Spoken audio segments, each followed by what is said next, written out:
نماز فجر کے بعد المصبعات العشر یہ پڑھتے ہیں. یہ چشتیوں میں بڑا ضروری ہے. المصبعات العشر کیا ہے؟ یہ 10 چیزیں، یہ 10 چیزیں. اور دیکھو ہے قرآن، لیکن حضرت خضر علیہ السلام کے ذریعے سے اولیاء کو یہ ملی ہیں. المصبعات العشر 10 چیزیں جن کو 7 مرتبہ پڑھنا ہے. سورۃ الفاتحہ 7 مرتبہ، سورۃ الناس 7 مرتبہ، سورۃ الفلق 7 مرتبہ، سورۃ الاخلاص 7 مرتبہ، سورۃ الکافرون 7 مرتبہ، آیت الکرسی 7 مرتبہ، تیسرا کلمہ 7 مرتبہ، اور اللہم صلی علی سیدنا محمد عبدک و نبیک و رسولک النبی الامی وعلی آلہ وصحبہ وسلم 7 مرتبہ.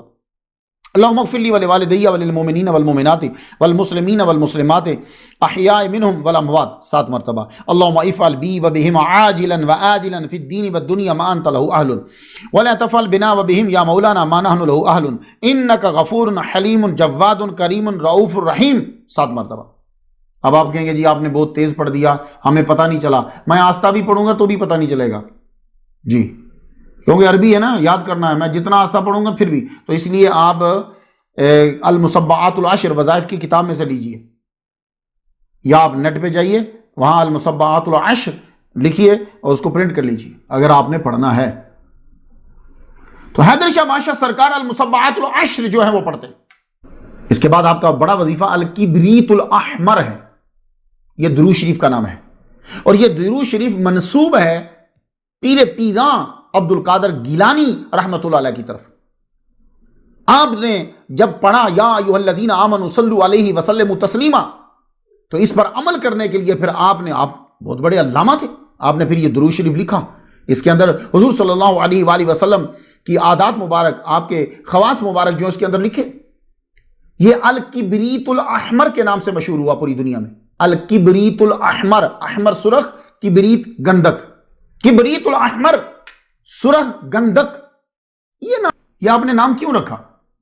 تو اصل میں اس دور میں یہ مشہور تھا، لوگوں کے اندر یہ مشہور تھا کہ اگر تانبا کو کیمیائی طریقے سے اس کے اوپر یہ کبریت احمر جو ہے یہ ڈال دی جائے تو وہ سونے میں چینج ہو جاتا ہے. تو آپ نے ان لفظوں کو استعمال کیا کہ جس طرح تمہارا یہ کانسیپٹ ہے کہ کبریت احمر جو ہے وہ تانبے پہ ڈال دی جائے تو وہ سونے میں چینج ہو جاتا ہے کیمیائی طریقے سے. تو دیکھو یہ جو درود میں نے لکھا ہے، اگر تم پڑھ لو گے اور اپنی عادت بنا لو گے تو خدا تعالیٰ کے ہاں مقبول ہو جاؤ گے، تم سونا بن جاؤ گے. تو یہ اصطلاح جو تھی یا جو بات تھی ان 2 لفظوں کو استعمال کر کے لوگوں کو بتا. تو سید حیدر شاہ بادشاہ سرکار کیوں پڑھتے؟ چشتیوں میں کیوں آیا؟ سیالویوں میں یہ اس لیے آ گیا کہ آپ سید سیال لجپال جو ہیں خواجہ شمس الدین سیالوی رحمۃ اللہ علیہ، آپ پیدل جا رہے تھے، بڑی محبت تھی آپ کو بی پی سے، پیدل جا رہے تھے آپ. تو رستے میں ایک بزرگ ملے، آپ توسا شریف جا رہے تھے، رستے میں بزرگ ملے، کہنے لگے میں تمہیں ایک درود بتاتا ہوں. تو خواجہ شمس الدین سیالوی رحمہ اللہ کہنے لگے آپ بہت نیک بزرگ ہیں، بڑے اچھے ہیں، میں معافی چاہ کر ایک عرض کروں، میں وہی پڑھتا ہوں جو میرے مرشد مجھے بتاتے ہیں.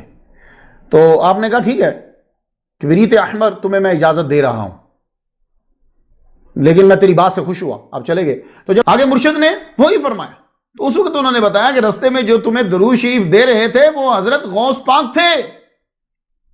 تو یہ کبریت احمر، اب آپ سمجھ آ گئی. تو یہ درود شریف جو ہے سید حیدر شاہ بادشاہ سرکار جو ہے اس درود شریف کو پڑھتے تھے، الکبریت الاحمر کو. اشراق کے